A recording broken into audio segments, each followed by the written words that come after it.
Everyone, and welcome to the Town Board of the Town of Ossining regular meeting for Tuesday, September 10th, 2019. Please rise and join me for the Pledge of Allegiance.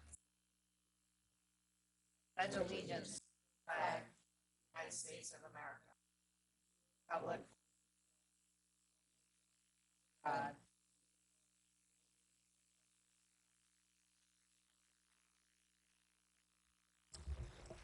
Councilman Meyer, Present. Councilwoman Shaw, Councilwoman Feldman, Present. Councilman Wiltshire, Present. and Supervisor Levenberg. Graham.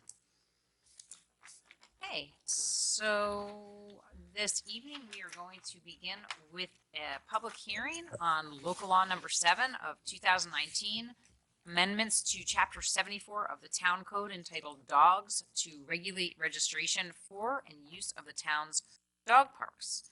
We have been in talks with both the villages of Ossining and Briarcliff on this issue and are awaiting additional feedback from them. Is there anybody here to address the board on the dog park local law?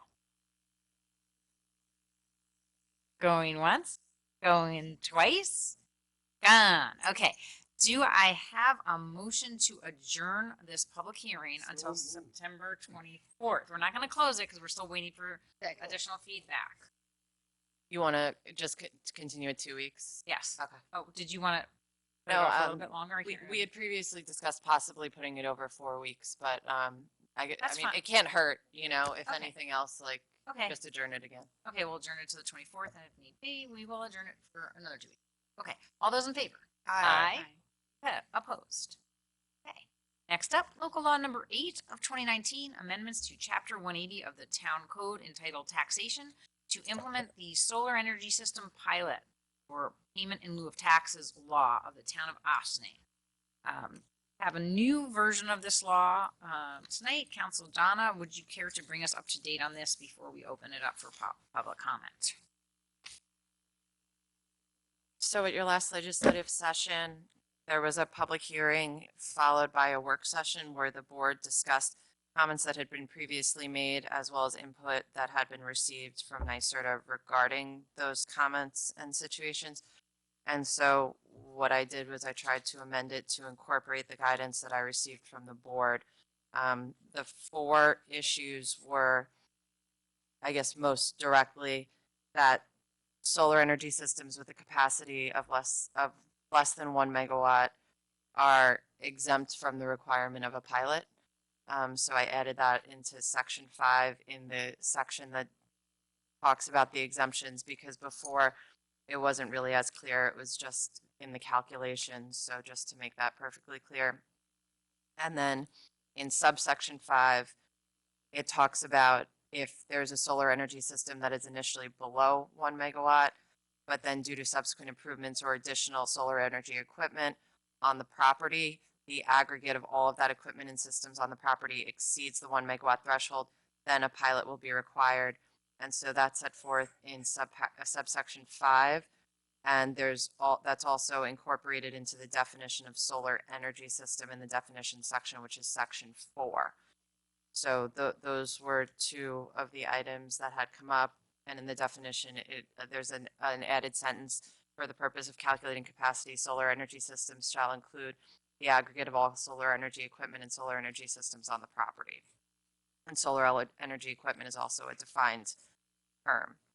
Another issue that the board had discussed was the fee that was to be charged and how to treat canopy and roof mounted systems that are generally more favorable from a land use perspective, but also more costly to develop. And so it was discussed to have those roof mounted systems or canopy systems, specifically and exclusively those that were placed over impervious surfaces, the fee would be 50% or $4,500 per megawatt of capacity multiplied by the corresponding town percentage of applicable taxes, than what it would be for other solar energy systems, not included in that category. And so that's set forth in section 6, subsection section H, where we talk about the annual payments. In subsection I, there was discussion about possibly reducing and or eliminating the escalator of the annual payment, and the board thought that 2% seemed fair, whereas before it had been 3%, and that was in line with the guidance that we received from NYSERDA. And then just to go back to the issue that I previously mentioned about having roof mounted and canopy systems that are placed exclusively over impervious surfaces be charged a lesser percentage. There was a definition added to section 4, which is the definition section, subsection 4 for impervious surfaces. And what I did is I went through several municipal codes, excuse me, and this seemed to be a definition that I thought was in line with the discussion that the board had had at the previous meeting. However, that is subject to obviously further board discussion and guidance on that point, but it was just a starting off point that I thought could at least put in writing and description something to work off of. And those were basically the issues that were being addressed in this round of edits. Okay. I apologize, I didn't make eye contact while I was doing that, but I was trying to read off my paper. Apology accepted. Okay. Does anybody have problems with eye contact? I mean, does anybody No. anything that you want to discuss about this before we open it up to public comment? All right, in section 2, granting reduced cost to system developers and energy consumers, providing a revenue stream to the entire community. How does that provide a revenue stream? Because otherwise they wouldn't be charged at all. So this is an in-between Okay. of complete exemption and something up to what would be full taxation. So the intent of the statute is to encourage solar development, but also the legislature recognized that municipalities need to get tax revenue. And so it gives them the opportunity to do both. Okay, and there was one more. In section 5, subsection C, there's a solar energy systems that do not seek or qualify for exemption from real property tax. And then it says mandatory requirement for a pilot later on. So just, if they're not seeking exemption, but then there's a mandatory pilot, don't they have to go for the pilot? Well, so We're not seeking exemption from the state solar- law. It So- says solar systems that do not seek or qualify for exemption from real property tax. under the statute, you do have to submit something to the municipality stating that you intend to have the exemption apply to you. So I guess it is possible that certain solar developers may not do that. Okay. I don't know why, but if they don't, then it wouldn't automatically apply to them. You also have to fit within the definition of what is a solar energy system as set forth in the statute. I can certainly provide that to you. I may have it in my folder. Because But then later down in number 3, it says there's a mandatory requirement for a pilot. So are they allowed to not ask for a pilot? Or is there a mandatory pilot? Was my question. well, if they don't, I'm just confused.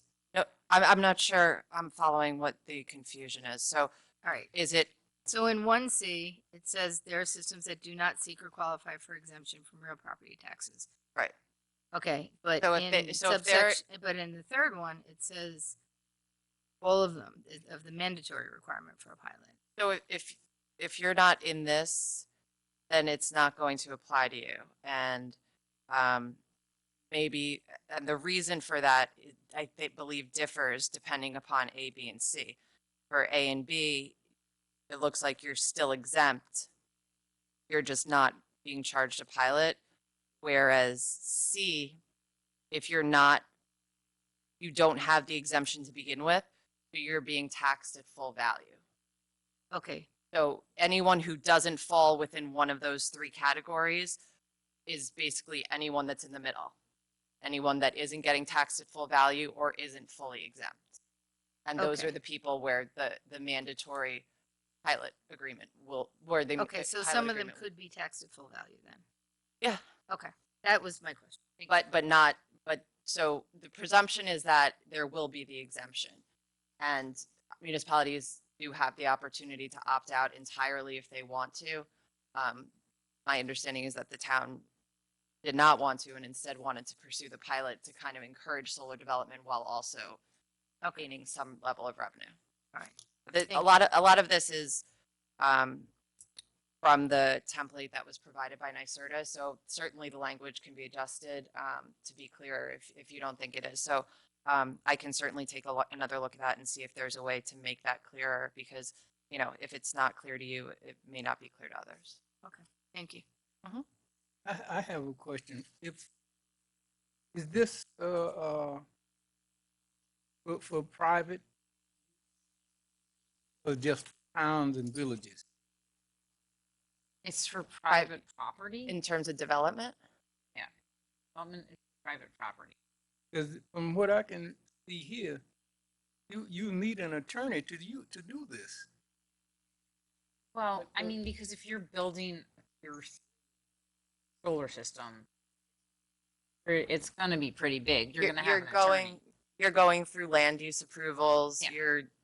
It's going to be a substantial real estate development. It's not just to put solar panels on your roof, like there are different tiers. Solar. And to come back to Councilwoman Feldman's reference to the exemptions, what is one that is exempt from the pilot is residential solar energy systems, and the other one, as we've discussed, is those below 1 megawatt, which can still be a relatively large solar energy system and still be under that threshold. So you're looking at a pretty big system if you're getting to that point. I mean, it's all on private property. Question, however, many of the systems that are being developed as community solar options. So if you develop the property for solar and then you're also selling the energy credits, I guess, to local people in the locality, offset their other electricity providers, you're also providing a community benefit. So I mean, it is a private developer, but the hope that a number of these projects, should they get developed, would be offering solar. And I know that there are a couple of applications or planning, a couple of projects that have gotten to the planning stage that are specifically targeting community solar, like are planning to be built as community solar projects. So I don't know if that, again, these are all complicated and they're gonna have an attorney weave their way through this. There was some question also about if it should be the owner and the leasee that were part of the pilot. Yeah. That both signed on to the pilot. Did you want to talk about that? That's something that we may want to see if NYSERDA can provide guidance on that if the board wants, because the exemption and the taxes apply to the property and the systems that are built on the property. In the past, and what we've seen in some other municipalities, is having both the owner and the developer be parties to a pilot agreement. What NYSERDA has proposed in this draft is at the option of the owner and with the owner's authorization, letting only the lessee be a party to the pilot agreement. So we may want to see if there's a reason why NYSERDA contemplated that. And that was just, you know, there's been a lot of different issues that have come up at various points throughout this process. So that was just something I noticed during the last read through. Okay, so I guess we'll call about that. So we're going to plan to keep this open a little bit longer. Are there any comments from the public on this? Okay, solar pilot. Come on up and introduce yourself, please. Yep. So I'm Julia Maglioso. I'm here representing EcoG Energy. I'm also joined by Brock Gibeon today, so new face for you. I first wanted to just say thank you for moving so quickly on this pilot law. I know we've only been sort of talking about this for a short time, so it's great to see the revisions come through so quickly. And thank you for taking our comments seriously. We really appreciate you valuing our perspective in that way. I did want to add just 3 comments today. The first is for section 5 in the revision, when it addresses aggregate systems and the aggregate total being greater than a megawatt, I did just want to highlight that there may be cases where a system is a combination of two different system types. So if, for example, you had a roof and a ground mount on the same property that totaled to more than a megawatt, it would be beneficial, and we would suggest making it clearer in section 5 that the roof section of the system would still be entering into a pilot at the rate for the roof, and that the ground mount system would be entering into a pilot for the rate for the ground mount. Not that both would be at the same rate, because they are different system types. The second comment that I wanted to make was regarding the definition of canopy systems. So currently in the revision, they are defined as being exclusively over impervious surfaces.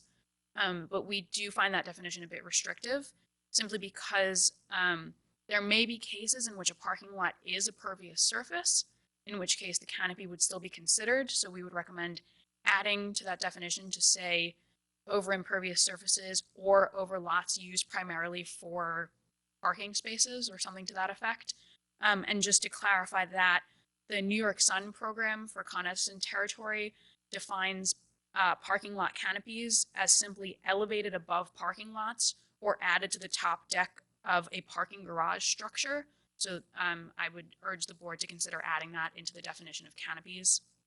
And finally, regarding the possibility of having the owner of the property or the lessee or both entering into the pilot, we did want to bring up the example in which the owner of the property is a tax-exempt entity, and having them enter into the pilot may somehow affect their tax-exempt status, and we wouldn't want that to be a complication on the property owner. So in that case, it would be beneficial for the lessee of the property, the owner of the solar system itself, to be the sole partner to the pilot. So those are our comments on the revision. We are always available for questions, of course. Thank you for listening. Else here to address the board on solar pilot local law.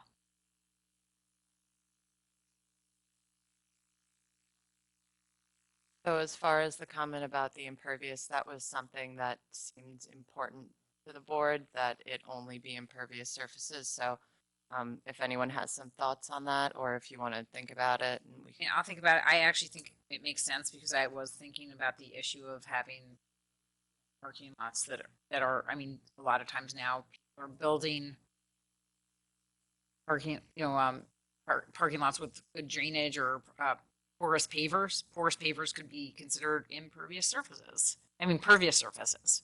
So if you have porous pavers with, a canopy over that, I think that still meets the objective of over a parking lot. So I think that we should consider that.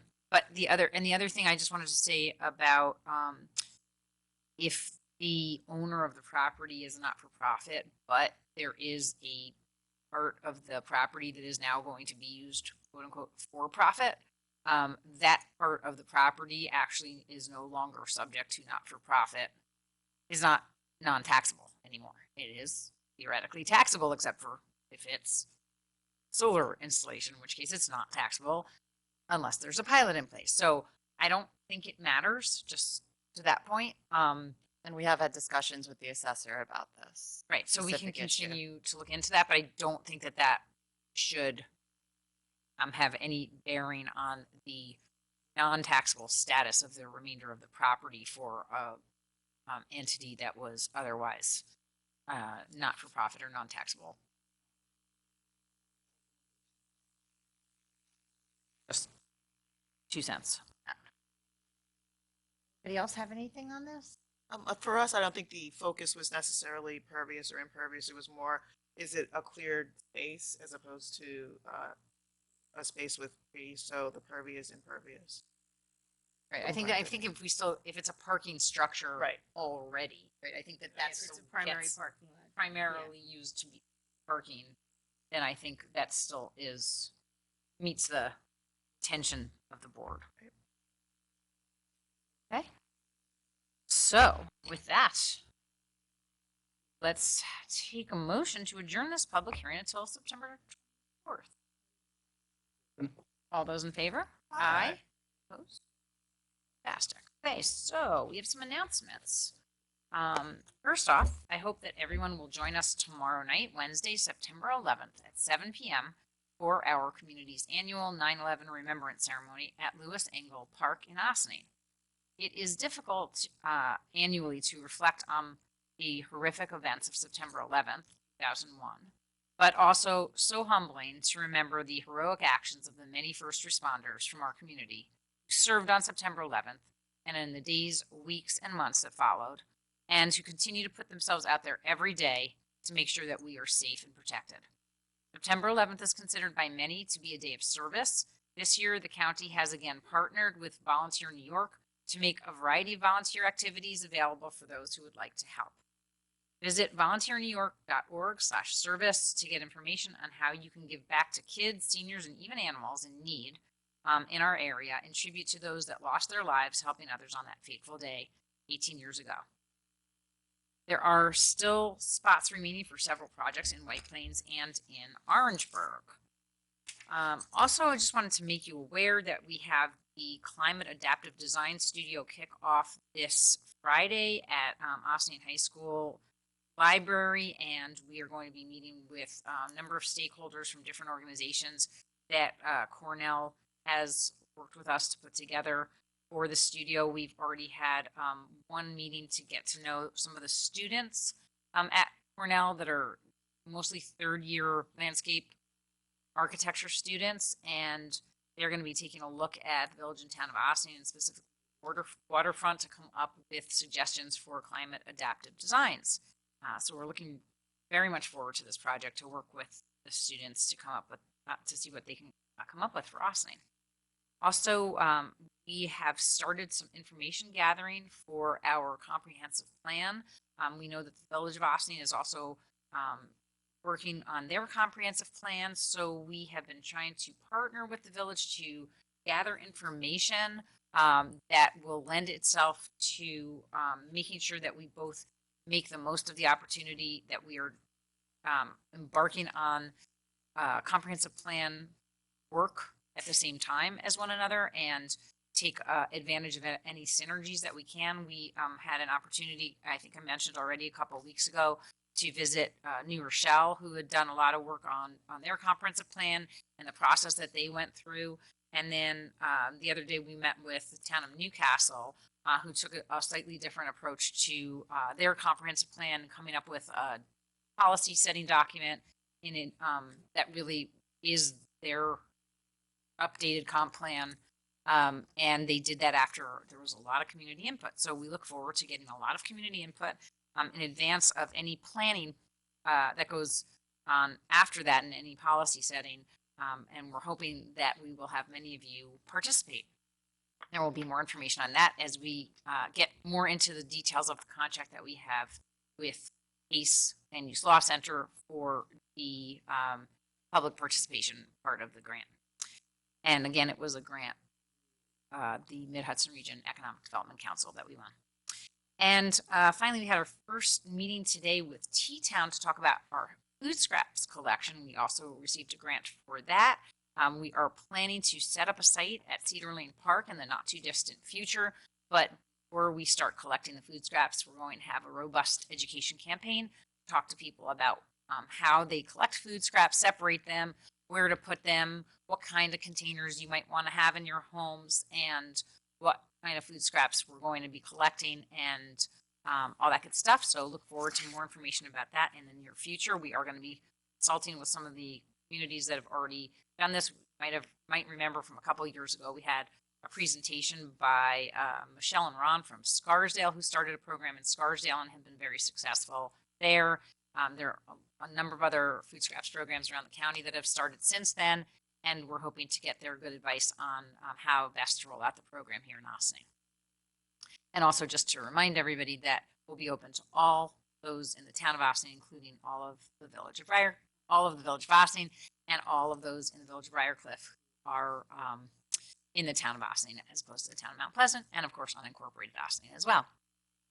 Get your tickets now for The Weight Room, a performance that explores the hardships suffered by women with loved ones behind bars performed throughout California in recent months and brought to Austin's own Lewis Engle Park by the Sing Sing Prison Museum. Performances start Friday, September 20th and continue through the weekend. Tickets are available on Eventbrite. Find the link by visiting flyawayproductions.com. There are other events scheduled next week in conjunction with the weight room performances. On Tuesday, September 17th, meet the choreographer and the dance team at Bethany Arts Community on Somerstown Road as part of Flyaway Productions' week-long residency there. Doors open at 6:30 p.m. You can also check out an open rehearsal on Wednesday, September 18th at Engle Park at 5:30 p.m. The Austin Documentary Discussion Series will be screening Tres Maçons d'Assan, a documentary telling the stories of 3 boys, each of whom had an incarcerated parent, on Thursday, September 19th at the Austin Public Library. Doors open at 6:30 p.m. for the film, and it will be followed by a panel discussion. Finally, check out a master class at Bethany with the dance team on Saturday the 21st between 10 a.m. and 11:30 a.m. No prior dance experience is required. And there is a very good chance you will also see the return of Food Truck Fridays for the first night of the performances of the weight room. They will probably be in the same place that they had been for our concert series, which is sort of at the entrance to the park at the bottom of the ramp down into the train station parking lot. So we look forward to seeing you at the last of the Food Truck Friday. September is the annual Hudson River Valley Ramble. There are great events scheduled throughout the region, and I encourage you to check out the many ways you can get outdoors with your family and enjoy all of the recreational and cultural resources right in our backyard. Go to HudsonRiverValleyRamble.com. If you're an Austinian, you can participate in the Ramble by participating in the last few Mind, Body, Spirit Austinian classes scheduled during the rest of September. Saturday, September 14th and the 28th, Sue Radpavar of Studio 95 Zumba will be at Lewis Engle Park from 4 to 5 p.m. with Zumba for all ages. You can also join the Delphi Dance Ensemble for the day on Sunday, September 15th, also at Lewis Engle Park from 10 a.m. to 12 p.m. This Saturday, September 14th, is the Austin Matters annual 5K run and 2-mile walk, kicking off at 9 a.m. at the corner of Main and Spring Streets.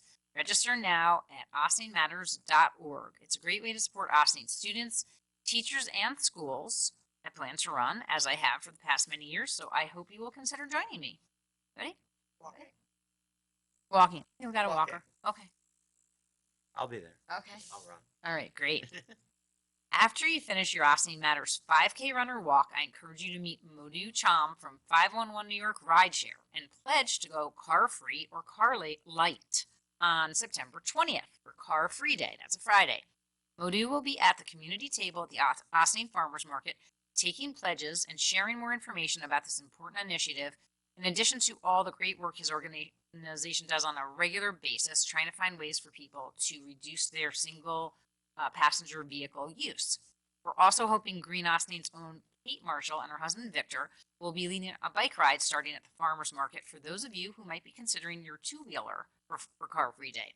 I don't know about you, but if I ride my bicycle on Car Free Day, I'm going to need a little refresher in advance to give me the confidence that I need. So bring your bicycle and your helmet, and hopefully we'll be ready to roll at about 11 o'clock from the farmers market.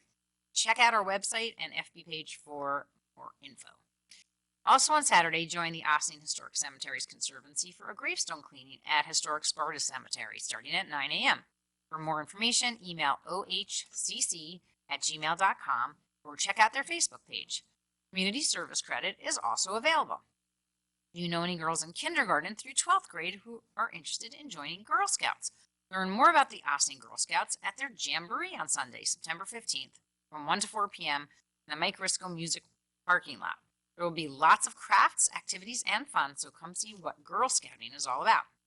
And you can't miss this 2-part presentation by Town of Austin historian Scott Craven, Austin's former police captain. Yes, the very same. Part 1 is next Wednesday, September 18th at 7 p.m. And part 2 is Wednesday, September 25th at 7 p.m. Scott is a magical storyteller, and it's always extra cool to hear about the very important things that happen right in our backyard, as well as the people who are responsible for the development of this beautiful spot. But I don't know what the spot is. Joke Tavern? But where is it? a Joke Tavern? Is it a Joke I don't know. Tavern? Okay. I don't remember where that is. Joke Tavern, you think? Don't know? We're going to look. Okay. Finally, Halloween is right around the corner. Get your tickets now for the Forest of Fears, The Haunting at Cedar Lane. This year we have 4 nights of ghoulish fun planned for you. 2 Saturdays and 2 Sundays, October 18th and 19th and 25th and 26th. Visit forestofears.org to grab your tickets before someone grabs them from you. Also, this year, all proceeds will go to the SPCA of Westchester, so you can plan an evening of family fun while also supporting a great local nonprofit. I am going to talk about our next meeting at the end of this meeting, but I want to just show a quick highlight of what it's going to look like. Our next meeting is going to be a town hall that is going to focus on the ballot initiatives that are going to be on the Town of Ossining ballot, and Tom's got that. It's going to be at the Ossining Public Library next Tuesday, starting at 7 o'clock, which is a little earlier than usual. So you can hear a panel discussion about converting the elected offices of Town Superintendent of Highways, Town Receiver of Taxes, and Town Clerk to appointed offices. That will be on the ballot for all to vote on. Panelists will include speakers who represent neutral, pro, and con positions for the initiatives, and we are very grateful to the League of Women Voters of the River Towns for hosting this event, because they are a very fair and balanced organization. No matter how they feel about an initiative or a ballot initiative, they always make sure to represent all of the different positions, which is why we're happy to invite them to host this event for us. Okay, so with that, I think we're up to my colleagues. Does anybody have announcements? I actually do. Okay. The Ossining Historical Society Museum is holding its annual dinner and silent auction on October 24th. It's the big fundraiser for the year. Tickets are $85 by October 14th. It's a fun time, and chances are you'll take home an antique or a collectible. Contact Historical Society at 941-0001. Also, the Ossining Historic Cemeteries Conservancy and the Jug Tavern of Sparta, along with the Ossining Parks and Recreation, present Stories in Stone, Sparta Cemetery on October 20th. Ossining Town historian Scott Craven and Ossining Village historian Dana White will lead you through this historic cemetery in the Sparta neighborhood, sharing stories and lore about the people buried there, from the Leatherman to Revolutionary War soldiers to famous artists to river captains. It's on October 20th. For tickets and more information, go to OssiningHistoricCemeteries.org or JugTavern.org. Also, I just remembered that the Arcadian Barbershop is going to be celebrating their 50th anniversary this Friday at noon. So meet us down there for a little recognition ceremony for them. Also, I think it's this Sunday. There are 2 events. If you haven't already RSVP'd, I take it back. It's not this Sunday at all. But crossover yoga, it will be at Sing Sing Kill Brewery. And I think that Shannon Riley is doing her last yoga event on Monday at 6 at Law Park Pavilion. 6:30. At 6:30. And then next Sunday, which I just wanted to give you a heads up if anybody still wants to RSVP, Mariondale's Tree Huggers Ball is next week, as well as T-Town's Fall Festival, which is their big gala. So if anybody's interested, What's the date? T-Town is the September 22nd, and as is Mariondale's Tree Huggers Ball. Both of them are same time, but in different places, just down the road. Also, the Firefighters County Convention is next week, and I believe, I'm sure it's not in Ossining, but it is coming up. And also, Westchester Collaborative Theater fundraiser is next Saturday, the 21st. So if you make it to the weight room, watch the weight room on Friday night, you can catch all of the other fundraisers too if you're very, very, very talented and can bounce around a lot. Okay, hope to see you at all of them. Captain Craven's 2 presentation are going to be at the Ossining Public Library. Okay, fantastic. Ossining Public Library. Thank you very much. Okay, so with that, liaison reports. Do we have any? Yes. The Recreation Advisory Board met last night, and Bill Garrison, superintendent, kind of got us up to speed on the improvements that have been going on in the parks over the summer. And at the pool, the roof at the pool is finally working. It now retracts again. It hasn't retracted in, I don't know, many years. But now it's fixed and it's retracting. And so kids who and families who were there over the summer got to see it open, sun coming in, so it was probably awesome. It was. I was there. I was swimming in the pool, and they were, and whoever was there running, the lifeguard retracted it, and it was really I heard fantastic. people were very excited. It was lovely. Also at Nelson Baseball Field, there is now an 8-foot fence. There used to be a 4-foot fence, but in the news and as we've been seeing, there have been injuries from stray balls. So the 8-foot fence has now been put up to encourage safety for people watching games and or just walking around. Also at Nelson, the LED lights have been put in. They can be on a timer or from your phone. You can activate them, turn them on and off. So we're hoping to get some cost savings from that. Those were the major improvements over the summer. Have capital plans for new lights at Gerlach, but and they will other types of controls. I think we can actually control some of these things already remotely, but hopefully we'll be able to get some of those improvements to town parks too in the not too distant future. All right. So with that, tonight we have 2 of our department heads joining us. And that we're going to start off with Police Chief Kevin Sylvester. Our chief is coming off some very exciting news. We learned last week that he was honored by the International Association of Chiefs of Police with their 40 Under 40 award, putting him among the ranks of high-achieving law enforcement professionals from the U.S., Canada, Spain, India, United Arab Emirates, and Colombia, among others. We look forward to hearing what the OPD has been up to this summer, how you made the cut, and what we have to look forward to this fall, Chief, and then we have something for you at the end. We know how we made it. So we rented an ice cream truck on the last day of school, and that pretty much put us over the top of everybody in the Middle East. I don't know if anybody in the UAE got an ice cream truck for their kids, but yeah, it's a big honor for the IACP to recognize. It's nice for me personally, but more so, I think that anytime there's recognition for me personally, it's a sign of good work being done by all the people I work with. I tell people all the time that it's been years since anybody asked how many tickets I wrote or how many arrests I made. My success is judged on the good work of the folks that I work with. So I'm honored to be selected and to be named for this, but it really is a reflection of the good work being done by all the folks next door here. So things that we've been up to, and it is the end of summer, so buckle up. This is a long one. We had a lot of stuff going on. We did start the summer off by working with Miss Elsa for the ice cream truck, which is always a big kickoff. We gave out somewhere around 1,000 ice creams that day, and that's a lot of fun.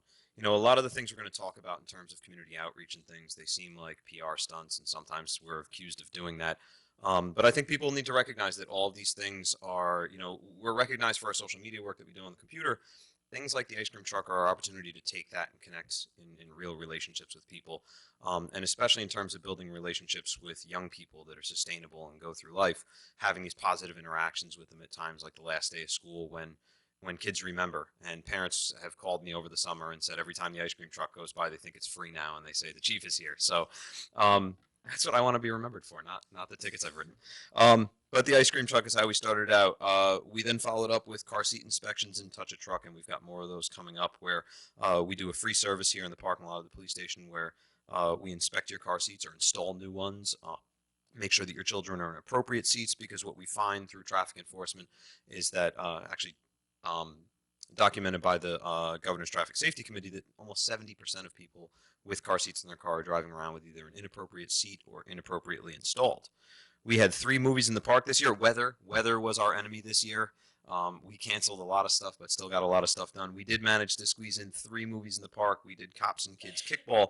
We did Cops and Kids Soccer. We got a couple of Coffee with a Cop, and the Ossining Farmers Market is our new best friend for that one. That's been a big hit, and it's a different group than tends to come to a lot of other events, so another opportunity for us to meet more people. We scheduled 4 block parties. In baseball, if you bat 500, you're really great, so we're going to take it. We got 2 out of 4. We got rained on twice, but we had 2 block parties, and they were really great. And we did those block parties together with the school district and a ton of community organizations that participated. Everything from Feeding Westchester to Peter Kelly came from all of his restaurants, the library, and all the teachers, and so many different organizations that came and bring resources to the community. That's a program that the school district is ambitiously looking forward to doing again next year, and we're going to see if we have a budget for it. So anybody wants to sponsor a block party, we're looking at you. This week we just came back from Albany. I was with Lieutenant Damiano and Sergeant Donahue. This year is our opportunity to put in for reaccreditation at New York State. The Law Enforcement Accreditation Council comes down and does a full inspection. They call it an assessment every 5 years, and they are our program managers. And I'm excited to announce that we have been reaccredited. And that sounds like it should be a standard for most law enforcement agencies, but it's not. It's an optional program that we choose to undertake in order to both prove to the community and ensure for accountability of ourselves that we're operating at the highest level. So out of, I believe, 430 agencies in New York State, I think about 125 or 130 actually participate in the program and are able to maintain it. We have done it for the past 15 years now. So a good thing for us, always difficult to go through a reassessment. I'm glad to have knocked that out. And Lieutenant Damiano and Sergeant Donahue are doing a fantastic job with that. We've got some new faces in the building. We hired 4 people that are 2 in the academy and 2 transfers in from other agencies. One of them being Brian Connolly, who comes to us from White Plains, but is a town of Ossining resident. Was actually on the town resident list, but had been working in White Plains already. So all of them working out great, and we're glad to have them here. Probably the biggest news of the summer is there is a new traffic pattern at Ossining High School. Oh my God. They say cops, there's 2 things cops don't like, the way things are and change. It's not just us. So this week we've been hot and heavy, or the last 2 weeks hot and heavy on working on traffic at Ossining High School, because a major change like that hasn't happened in many years can be stressful for people and confusing. It appears to be working out great. What we know is that there is I'm a fan. I like it. I'm a neighbor and I haven't noticed it, which is a phenomenal thing. Dr. Ray Sanchez. I actually didn't come up with that plan. I simply told him that I agreed with it. It really was. It's the school districts, but I'm really glad. I hear from a lot of other places that not every police department has the relationship that we have, and I'm glad to have the partnership that we have with the school district, and that they call us in to ask us about these things before the cars start driving through it, so we can make sure that we work together on it. So far, it's working well. We're going to continue evaluating if there's changes to any signage and things like that needs to happen. We're going to give that some time because we think that we need to let people figure out their changes before we start changing the rules. Last week we played softball with the fire department, and we won a lot to a little. But more important than that, we raised about $1,000 for the staff of the Landmark Diner after many of them were displaced for employment, at least after that diner burned down. Last week we also dealt with a large-scale television and internet outage, a crisis. But I raised that point to raise this one. We fared better than most of the county. Many of the police departments in the county lost telephone service, and that can be a panic moment for a lot of people when you can't reach the cops to ask them why your television isn't working. But in reality, what we found is that, and what we're finding is when we talked before about the social media thing, we put messages out there and there's no way to check the metric, but our desk officers say that when those messages start going out, the phone calls start decreasing, and the important part there is that those phones remain free for emergency calls. So we're really grateful for everybody that's paying attention to all that stuff with us, and hopefully people translated that into some good family time. Some stuff coming up. Tomorrow we're going to be working with, this is Hunger Action Month, September. So tomorrow we'll be working with the Ossining Union Free School District for distribution of food from Feeding Westchester down at Park School. That's a regular event that happens down there that we like to participate in every so often. Then 7 p.m. we'll be down at Engel Park. With regards to the Ossining Matters race on Saturday at 9 a.m., there will be some traffic. There's going to be a brief closure of Main Street about 8:45 until about 9:15 to clear all the runners out, and then we ask people to just drive carefully because there'll be periodic closures on Ann Street, North Malcolm, Van Wyck, Snowden Avenue, and Beach Road. We'll write that down somewhere on the internet and tell everybody about that so you don't have to remember it. But we just ask people to drive carefully because the runners will spread out as they go to the successive streets. So that'll be going out there. On September 22nd, we'll have another of our car seat inspection days and Touch a Truck, which is great. What we do is we'll bring out, in addition to checking your car seats, we'll have fire trucks and ambulances and dump trucks and backhoes and school buses and all kinds of stuff that kids like to play on. And that's important because we will occupy your children while you get your car seat inspected. And that's sometimes the hardest part, is to keep the kids busy while we're fixing your stuff. And that's going to be here? That will be right here in the parking lot. Yep. And the last thing I want to talk about is an incident that occurred a couple of weeks ago at Engel Park. On July 31st, we received a call from News 12. We didn't receive any phone calls from any people to the police department, but some folks had seen something that upset them, and it was a cord, a piece of string that was hanging from a tree that to some people appeared to be a noose. We don't know if that's what it is right now, and I'll explain that in just a bit. But we got a call from News 12. I did respond there personally. I met with members of the NAACP. They were also there. We met with clergy members to discuss this incident. And we're unsure who placed this item, why, when, or how this ended up there. But what we know is that this upset a lot of people in our community. And we understand the responsibility that we have to make sure not only that we physically protect people, to make sure that we preserve people's feeling of safety within our community. We conducted a thorough investigation, included interviews of members of the Ossining Boat and Canoe Club, vendors who participated in Food Truck Fridays, some town employees that were around. And while we had some leads and people who believed that they saw things, all of those turned up to be empty. So as of right now, we don't have a direction on that, but an incident of this type we have to take seriously, and we can never close a case until we have a reason to do so. So we'll leave this case open, and as long as there's a possibility that anybody has information and can come forward, we'll always encourage people to call us with information. All calls to us can remain anonymous. And that's all I have. I'll take questions if anybody has any. I'd just like to mention that I did have a meeting with the NAACP as well. They were concerned that this was an event that had happened in the town that hadn't made statements about. We actually did make statements. The mayor and I issued a joint statement following. This is not something that we believe be tolerated in our community, and I know that all of my board members agree. We don't stand for hate here. We acknowledge that it is something that is horrific and something that is unacceptable for our community. We work so hard in our community to engage and involve everybody as part of our community. Recently, the town has embarked on a cultural competency training through the county. And I think if my fellow board members haven't already participated, probably will tomorrow. I was participated in this training on Monday. Others have participated in it a few weeks ago, and we've asked that all of our staff do take the cultural competency training. But this is not something that you can do one time. It needs to be something ongoing. The NAACP is going to be coming to our work session on October 1st to talk more about the incident and the type of thing that really triggers people, whether it's a noose, a swastika, or any other symbol of hate. It's something that we all need to be sensitive to, be aware of, that it does trigger very, very deep emotional and horrible feelings in people, especially who've had any type of direct involvement with this for what it originally did, what it really did mean, and why it represents some horrible things for people.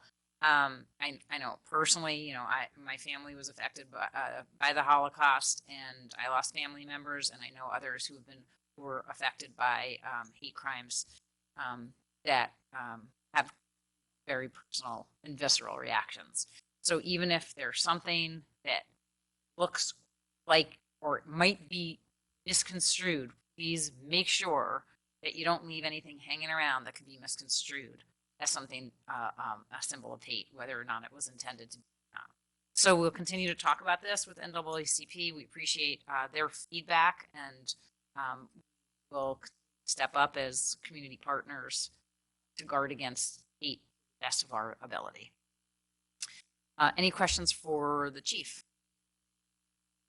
Thanks so much for all the fantastic work you and your department are doing. And before we let you go, we have some recognition for your recognition, because we like to do that. So board members, come on, join me over here.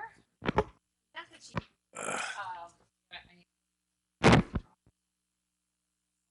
A fantastic proclamation, which I'm going to read word for word because it's so fantastic. In honor of Chief Kevin Sylvester. Whereas Kevin Sylvester was born and raised in Ossining and became a police officer in 2003 after serving as a staff sergeant in the United States Marine Corps. During his tenure as an officer, sergeant, and lieutenant in the Ossining Police Department, he was assigned to patrol SWAT, Police Mountain Bike Unit, and the Marine Unit. And this is why he's a triathlete. We'll talk about that later. Whereas in 2016, Kevin Sylvester was promoted to chief of the Austin Police Department at the age of 35, making him the youngest police chief in New York State at that time. The year prior, he had been awarded his Juris Doctor from the Elizabeth Haupt School of Law at Pace University and was admitted to the New York State Bar Association. And whereas 61 sworn officers and 8 civilians operate under Chief Sylvester's leadership to serve the unincorporated town of Ossining, as well as the village of Ossining, where the chief lives with his wife Mimi and their children Henry and Lucy, and where he is frequently observed training for marathons, triathlons, and otherwise putting all other local officials to athletic shame. And whereas Chief Kevin Sylvester has become a local and national advocate for community policing, as demonstrated by his social media acumen, which helps to forge a personal connection with the community the OPD serves. He has received awards and accolades for this important work from a variety of organizations, most recently the Rising Star Award from the Business Council of Westchester in 2018.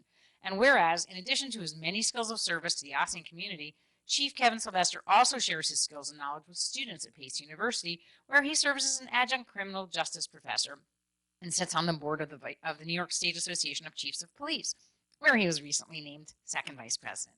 Now, therefore, be it resolved that I, Dana A. Levenberg, supervisor of the town of Ossining, with the enthusiastic support of the Ossining Town Board, congratulate Chief Kevin Sylvester on receiving the tremendous honor of the 40 Under 40 Award from the International Association of Chiefs of Police. We are so very fortunate to have one of Ossining's own be recognized for his selfless dedication and commitment to our community, and we are lucky to call Chief Sylvester both a colleague and a friend. And when the heck are you going to get to be 40 already? Okay, congratulations. Yay. Okay.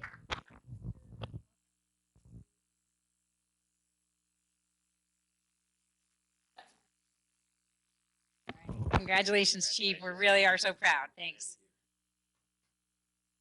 And I'm giving this back to you.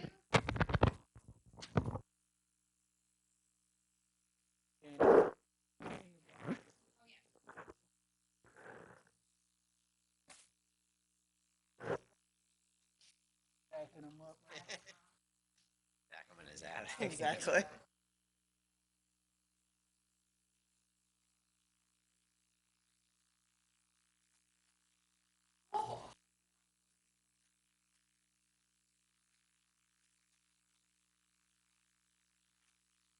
And he's a hutch for your excellent proclamation authorship. Okay, so next up we have another departmental report from our town clerk, Marion Roberts. And just to give her a little bit of an introduction, of course she needs none, we have had a lot of changes in the clerk's office as of late, and we are excited to hear about how the new staff is doing, as well as a little bit about maybe our records management state grant work and how that's progressing. And if you have any information about early voting, we can't wait to hear all about it. I don't need to give a report, you just gave it. No, seriously. Good evening, board and supervisor. As supervisor made, there have been many changes in the town clerk's office. Most recently with Anne Marie Rocco leaving as deputy clerk after nearly 10 years and taking a position in Ardsley as village clerk. And Christina LeBeau leaving the clerk's office position and taking a position with the village of Ossining full-time in the IT department. And to replace these two wonderful ladies, Martha Quinisaka has now joined as my deputy, and she is fitting in quite nicely. She's got questions, but that's what's supposed to happen. But she's doing very well. And we also just hired Daniela Velez as a part-time clerk. She just started on Friday, and she and I will be attending the cultural tomorrow. So it's been a learning curve for all of us. I've gotten to know them, and they've gotten to know me. But we're all getting along very well, and it's working out very well. Clerk's office has also been working on the changes in the dog licensing with the supervisor and the budget officer, village mayor, and the village manager. And treasurer as well. I think we have a few more meetings to discuss what we're going to do. I've got papers all over my desk with this number and that number, but it'll work out. Now, the most important thing for everybody is the election season this year will be a bit different, as we will have early voting, which will begin on Saturday, October 26th, and continue for 10 days, which will include Saturdays and Sundays. And this is going to take place at the Joseph G. Caputo Community Center. As it stands now, it's going to be in the GoTV room, but that we'll discuss. I'm going to discuss is on a that lower further level. with Bill. Yeah. But the weekend times are from 11:30 in the morning to 5:30 p.m. and the daily times are 7:30 a.m. to 4:30. Voting will take place in the GoTV, which is on the lower level. The town has also hired 2 part-time seasonal personnel to work on an archival grant. They are working on the town clerk's records, the assessor's records, tax receivers, and finance. Thus far, they are doing a wonderful job, and Dana White has come down to me numerous times this past few days. What do I do with this? I never saw this before, and some of it gets to throw out. Because a lot of it, one of the last things she brought down today was when we had the old lever machines, we had these little bags that had the keys to the machine. And she found these bags. She says, do I have to keep these? I said, no, get rid of them. But I think she's also finding a lot of very historic things up there, which we may wind up donating to the Historical Society. But they seem to be doing a good job and they're enjoying themselves there. But Liz, you kind of stole my thunder, but I'm going to do it anyway. At this time, I'm going to make a public service announcement. The Austin Historical Society Museum will host its 88th anniversary dinner and silent auction on Thursday, October 4th, at 6 p.m. at the Briarcliff Manor, 25 Studio Hill Road. The price is $85 with a reservation required. There will be no walk-ins or checks taken at the door. All reservations and payments must be made by October the 14th.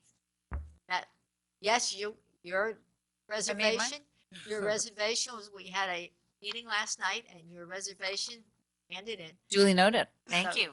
You're all set. And if Madam anybody's interested, I have now, each one of you should have received one in your mailboxes. Have them? Yep. I have another one here if anyone else would like one, and I'm signed up. I'm ready to go. you're all ready to go. Anything else comes up on Thursday, October 24th? Sorry. I've already paid. You're committed. I'm committed. But no, it's going to be a good time. It'll be fun. It Everybody- always is. And they always have great silent auction items because there are lots of things from the Historical Society as well as all the members of the Historical Society who happen to be collectors, I think. Yes, by nature. I'm working on my list of things to bring now. And sometimes these things get bid on by somebody, I think, one year, and then they get redonated back the next year. So you never know. Yeah, if you picked up something last year that you thought, I thought that was going to fit in really nicely with my decor, but it didn't, you can just donate it back to the Historical Society and somebody else can pick it up this year.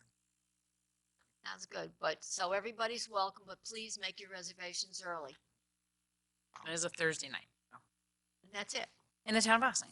Thank you very much. Anybody have any questions for our clerk? Just one thing to clarify, the early voting at the Caputo Center, that's for anybody regardless of your regular polling place? Correct. That's open to anybody. Got it. Anybody regardless of your regular polling place, is it just for Austin? Because I know that the county has only, 10 sites around the county for early voting? Is it, or is it just open for Austin or is it open for other communities? No, I'm really not sure about that. We've not any clarification on that because that's been a question that has been asked. I had somebody come in that they probably will go to Mamaroneck because it's kind of in the towns. I have a feeling, based on a little tiny bit of knowledge, that there are going to be multiple ballots available. So you would get a ballot based on where you vote. I'm not exactly sure how that's going to work out, how you get your correct ballot, but I do believe that it's possible that it's not just for Austining. So stay tuned, and probably the County Board of Elections is going to be the one, Westchester County Board of Elections is going to be the one that has the definitive information on this, although they're probably still working things out. I'm sure they are, because we haven't received any further information other than the times and the dates. Okay, well, that's good information, and as Councilman Meyer said, this is for anybody who votes. At least we know it's going to be anybody who votes in the town of Austining, for sure. No matter where your polling place is, Caputo Center is going to have early voting. I'm just going to repeat the dates again. Starting on October 26th and going through November 5th, Election Day. Third. November 3rd? Early voting. Oh, is November 3rd. Okay, so Caputo Center for early voting through November 3rd. The hours on the Saturday and Sunday are 11:30 to 5:30. 11:30 to 5:30. Okay. And And then 7:30 a.m. to 4:30 p.m. for the weekdays. Okay. Fantastic. So, with that, thank you very much. And I would now ask for public comment on agenda items only. Anybody have any public comments on agenda items, Stanley? Okay, no, hearing none. So we only have one person from the public. We will now move into our board resolutions.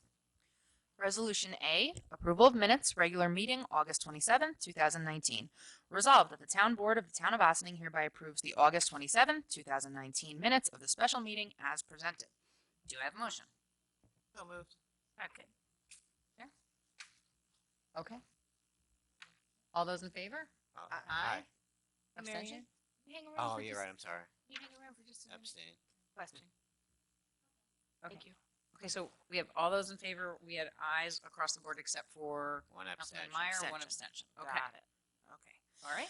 Resolution B, approval of voucher detail report. Resolved that the town board of the town of Austining hereby approves the voucher detail report dated September 10th, 2019, in the amount of $71,307.96. Do I have a motion? Second. All those in favor? Aye. Any opposed? Did you want to ask a question before we can our resolutions? Oh, okay. Okay. So We'll just take another minute. resolution C. Resolution C, establishing tree bank fund and setting fee for payment into fund. Whereas in 2017, the town board adopted various amendments to the town code, including amendments to chapter 183 of the code regarding tree protection, which provided in section 183-12G as follows. In connection with all subdivision and site plan applications, the project shall meet the minimum requirement of the replacement of 50% of the total aggregate diameter of trees proposed for removal with new trees in accordance with a plan for tree replacement. Tree replacement shall be required on site unless the approving authority determines that, because of site constraints, it is impracticable or impossible to fully meet this mitigation requirement on site. In such case, upon the establishment of a tree bank fund and/or a tree bank fund by resolution of the town board, the approving authority may consider the off-site mitigation of planting in the tree bank or the payment of a fee to the tree bank fund to satisfy the unmet portion of the tree replacement requirement. Implementation of any off-site planting plan shall require prior approval by the town board. And, whereas in connection with and prior to adopting these code amendments, the town board conducted a secret review and adopted a negative declaration finding with the proposed action would not have any significant adverse environmental impacts. And whereas in furtherance of town code section 183-12G, the town board desires to establish a tree bank fund for the payment of fees as mitigation for removal of trees where tree replacement requirements cannot be met on site. And whereas in considering the fees to be established for the tree bank fund, the town board solicited comments and feedback from its consultants, land use boards, and the public. And whereas the town's consulting planner provided the town board with a memorandum dated May 10th, 2019, in which he analyzed the average cost of replacement trees based upon the cost in the area for trees of different sizes that would be appropriate for planting in the town, and determined that the average cost of replacement would be approximately $165 per caliper inch of replacement tree. Now therefore be it resolved, the town board finds that this is a type 2 action pursuant to SECRA, and therefore no further environmental review is required. But notwithstanding such, as the intent of the Tree Bank Fund and the designated Tree Bank Fund fee is to provide a mechanism for the town to replace trees in other locations where on-site replacement requirements cannot be met as part of a development, this action is more protective of the environment, and does not have the potential for any significant adverse environmental impacts. And be it further resolved, the town board hereby establishes a tree bank fund for the payment of fees as mitigation for removal of trees where tree replacement requirements cannot be met on site. And be it further resolved that the town board hereby sets the fee for the tree bank fund when required pursuant to Town Code Section 183-12G at $165 per caliper inch of replacement tree, subject to amendment from time to time by resolution of the town board. Do I have a motion? So moved. Second. So, as you heard, this was a part of a local law that the board adopted some time ago when the land use board agrees that I think it was 2017, is that right? 2017. When the land use board agrees that a developer must remove trees from the property under review, this would give us the ability to set a rate at which they need to reimburse the town for what they remove. We have heard already from our building department that it is working to make developers more carefully consider the mature trees on the property that they seek to develop and how they can maximize protection of those trees and minimize disturbance. Special thanks to the town's Environmental Advisory Committee for their guidance on this decision. Any other discussion? All those in favor? Aye. Opposed? Passed it. Resolution D, Personnel Clerk's Office Appointment. Resolved that the Town Board of the Town of Ossining hereby appoints Daniela Velez Ossining to the probationary period of part-time intermediate clerk in the clerk's office at an hourly rate of $15 effective September 6th, 2019. Do I have a motion?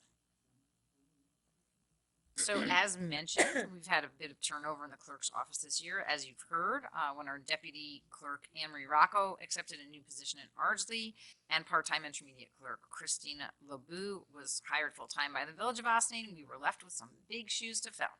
Luckily, Daniela comes to us with a lot of experience, and we look forward to having her join the team. Daniela not only speaks English and Spanish, but also Italian. We're excited to bring that extra functionality to the office of the town clerk. All those in favor? Aye. Any opposed? Resolution E, a resolution approving memorandum of understanding to extend intermunicipal agreement with the Village of Ossining to supply water to the unincorporated town. Whereas the Town of Ossining and the Village of Ossining entered into an agreement effective January 1, 2002 for the village to supply the unincorporated area of the town with water, the term of which agreement was 15 years. 2002 agreement. And whereas upon the 2002 agreement expiring, the village and town have entered into extensions of the agreement subject to the same terms as the 2002 agreement, the most recent extension of which expired on August 31st, 2019. And whereas the town desires to further extend the 2002 agreement until June 30th, 2020, while the parties negotiate a new agreement. Now therefore be it resolved, the town board hereby approves a memorandum of understanding to extend the 2002 agreement between the village and the town for water supply pursuant to the same terms in the 2002 agreement, including additional language in support of a grant submission for improvements to the district until June 30th, 2020, and authorizes the supervisor to execute a memorandum of understanding on behalf of the town, subject to approval by council to the town as to form.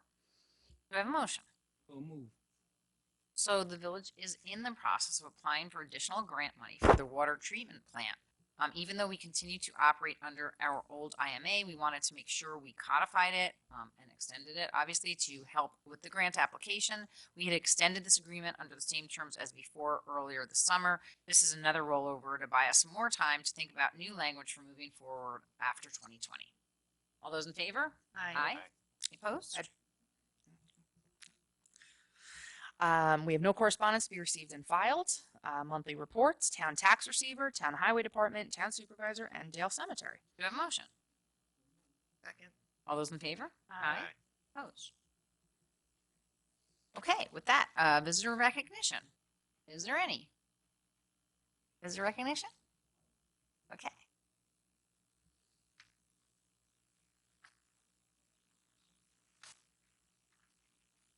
Even though we all know you, please introduce yourself.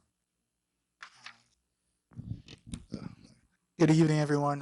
Thank you for allowing me to speak during this public portion of the comments. My name is Stanley Dorsonville. I am a district representative for State Senator David Carlucci. I had the opportunity to attend a meeting last week on the focusing on the topic of public charge. Granted, this is a federal issue. There are folks within the town of Austin that would definitely benefit from knowing what was discussed at this meeting. So I do want to just add short to remind folks, to remind all who are watching that they that are preparing to apply for a green card or visa, to not be fearful based on the rumors that have been spread throughout the past year, but instead uh, to reach out to, for example, the county Department of Social Services, to your local congressperson. I was trying to quickly research the name, but yes, definitely. Congresswoman Nita Lowey. Yes, Nita Lowey, yes. To make sure that you do have the right information and to not operate on the basis of fear. There is great information out there that can be of benefit to you. And yes, so that is essentially a quick update for me. Thank you. Public charge issue is going to be of great concern, so we do want to make sure that people have as much information as they can before they make any changes, especially if they plan to apply for a green card or an update. They should absolutely consult with Congresswoman Lowey's office. I think the number is 914-428-1707, if my memory serves me correctly, which it usually does for phone numbers only. But I think that's a good one. So please do call her office if you have any question about the public charge law. Thank you very much for bringing that to our attention. Okay, so with that, I think we are going to wrap it up, and I'd take a motion to enter into executive session for personnel and advice of counsel. All those in favor? Aye. Opposed? Okay, so please be reminded that next Tuesday, September 17th, we will be holding a town hall meeting at the Ossining Public Library's Boudars Theater on the lower level, hosted by the League of Women Voters of the River Towns. We will start a little earlier than usual at 7 p.m. I hope you will join us for an exciting pro, con, and neutral panel discussion about the 3 ballot initiatives that will be before you to vote on this October and November to permit converting elected positions of highway superintendent, tax receiver, and town clerk into appointed ones effective January 1st. For more information, visit our town website and look up at the top for Project Forward. Otherwise, we hope to see everyone next Tuesday at the library. Good night.